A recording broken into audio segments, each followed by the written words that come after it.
ಕೃಷ್ಣನ ಅಥವಾ ಭಗವದ್ಗೀತೆಯನ್ನು ಪ್ರಾಪರ್ಲಿ ಅರ್ಥ ಮಾಡ್ಕೋಬೇಕು ಅಂತಂದರೆ ಒಂದು ಕ್ವಾಲಿಟಿ ಇರಬೇಕು ಅಂತ ಕೃಷ್ಣ ಭಗವದ್ಗೀತೆ 9ನೇ ಚಾಪ್ಟರ್ನಲ್ಲಿ ಹೇಳ್ತಾನೆ. ಅದೇನಪ್ಪ ಅಂತಂದರೆ ಅನಸೂಯವೇ ಅಂತ ಹೇಳ್ತಾನೆ. ಅನಸೂಯವೇ ಅಂದರೆ ಯಾರ ಮೇಲೂ ನಾವು ಎನ್ವಿಯಸ್ ಆಗಿರಬಾರ್ದು, ಅಂದರೆ ಹೊಟ್ಟೆ ಕಿಚ್ಚಿರಬಾರ್ದು, ಅಸೂಯೆ ಪಡಬಾರ್ದು ಅಂತ. ಭಗವದ್ಗೀತಾ ಅನ್ನೋ ನಾಲೆಜ್ ಬಂದು ಇದು ಹೊರಗಿನ ನಾಲೆಜ್ ಅಲ್ಲ, ಇದು ಒಳಗಿನ ನಾಲೆಜ್, ಅಂದರೆ ಇನ್ಸೈಡ್ ನಾಲೆಜ್. ಯಾವಾಗ ಪರಮಾತ್ಮನಿಗೆ ನಮ್ಮ ಗುಣ ಮೆಚ್ಚಿಯಾಗುತ್ತೆ ಆವಾಗ ಅವನು ಹಾರ್ಟಿಂದ ರಿವೀಲ್ ಮಾಡ್ತಾನೆ ಹೊರತು ನಾವು ಓದಿದ ತಕ್ಷಣ ಬರೋದಿಲ್ಲ. ಯಾರೋ ಒಬ್ಬ PhD ಮಾಡಿದ್ದಾನೆ, ಇಲ್ಲಾಂದರೆ ಅವನು ದೊಡ್ಡ ಫಿಲಾಸಫರ್ ಆಗಿರ್ಬೋದು, ಇಲ್ಲಾಂದರೆ ಅವ್ನು ದೊಡ್ಡ ಸಂಸ್ಕೃತ ಪಂಡಿತ ಆಗಿರ್ಬೋದು, ಹಾಗಂತ ಮಾತ್ರಕ್ಕೆ ಅವನಿಗೆ ಭಗವದ್ಗೀತೆ ಅರ್ಥ ಆಗಿದೆ, ಕೃಷ್ಣ ಅರ್ಥ ಆಗಿದ್ದಾನೆ ಅಂತ ಅರ್ಥ ಅಲ್ಲ. ಆ್ಯಂಡ್ ಇಲ್ಲಿ ಕೃಷ್ಣ ಹೇಳ್ತಾನೆ, ನನ್ನ ಬಗ್ಗೆ ಯಾರಾದರೂ ಅಸೂಯೆ ಪಡ್ತಾ ಇದ್ದಾರೆ ಅಂತಂದರೆ ಅವರಿಗೆ ನಾನು ಅರ್ಥ ಆಗಲ್ಲ, ನನ್ನ ಭಗವದ್ಗೀತೆನೂ ಅರ್ಥ ಆಗಲ್ಲ ಅಂತ ಹೇಳ್ತಾನೆ. ಮಮೈವಾಂಶ ಜೀವಲೋಕೆ ಜೀವಭೂತ ಸನಾತನಃ ಅಂತ ಅಂದರೆ ನನ್ನ ಪಾರ್ಟ್ ಆ್ಯಂಡ್ ಪಾರ್ಸಲ್, ನನ್ನ ಅಂಶಗಳು ಎಲ್ಲ ಜೀವರಾಶಿಗಳು.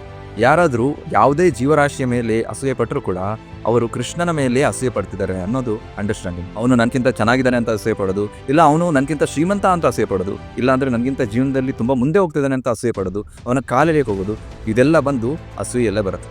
ಯಾಕೆ ಹೀಗೆ ಅಂತ ನೀವು ಕೇಳ್ಬೋದು. ಯಾಕಂದರೆ ಇನ್ನೊಬ್ಬನ ನೋಡಿ ನೀವು ಅಸೂಯೆ ಪಡ್ತಾ ಇದ್ದೀರಾ ಅಂದರೆ ನಿಮ್ಗಿಂತ ಅವನ ಹತ್ರ ಏನೋ ಜಾಸ್ತಿ ಇರಬೇಕು.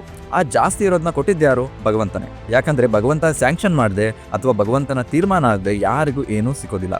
ಇದನ್ನೇ ಬ್ರಹ್ಮದೇವರು ಕೂಡ ಹೇಳೋದು, ಈಶ್ವರಃ ಪರಮಃ ಕೃಷ್ಣಃ. ಲಾಸ್ಟ್ ಲೈನಲ್ಲಿ ಬರುತ್ತೆ ಸರ್ವ ಕಾರಣ ಕಾರಣಂ ಅಂತ, ಅಂದರೆ ಎಲ್ಲದರ ಕಾರಣಕರ್ತ ಅವನೇ ಕೃಷ್ಣ ಅಂತ ಬ್ರಹ್ಮದೇವರು ಹೇಳೋದು. ಸೊ ಇದರಿಂದ ನಾವು ಅಂಡರ್ಸ್ಟ್ಯಾಂಡ್ ಮಾಡ್ಕೋಬೋದು, ನಾವು ಯಾರ ಬಗ್ಗೆ ಅಸೂಯೆ ಪಟ್ಟರೂ ಕೂಡ ಅದು ಕೃಷ್ಣನ ಬಗ್ಗೆ ಅಸೂಯೆ ಪಟ್ಟ ಹಾಗೆ. ಆದ್ದರಿಂದ ಆ ಅಸೂಯೆ ಯಾರು ಪಡ್ತಾರೆ ಇನ್ನೊಬ್ಬರ ಮೇಲೆ ಅಥವಾ ಕೃಷ್ಣನ ಮೇಲೆ, ಅವರಿಗೆ ಭಗವದ್ಗೀತಾ ಅಥವಾ ಕೃಷ್ಣ ಅಥವಾ ಯಾವುದೇ ಭಗವಂತನ ಲೀಲೆಗಳು ಕೂಡ ಅವನಿಗೆ ಅರ್ಥ ಆಗಲಿಕ್ಕೆ ಚಾನ್ಸ್ ಇಲ್ಲ. ಆದ್ದರಿಂದ ಅನಸೂಯವೇ ಆಗಲಿಕ್ಕೆ ನಾವೆಲ್ಲರೂ ಟ್ರೈ ಮಾಡಬೇಕು ಕೃಷ್ಣನನ್ನು ಅರ್ಥ ಮಾಡ್ಕೊಳ್ಳಿಕ್ಕೆ. ಹರೇ ಕೃಷ್ಣ.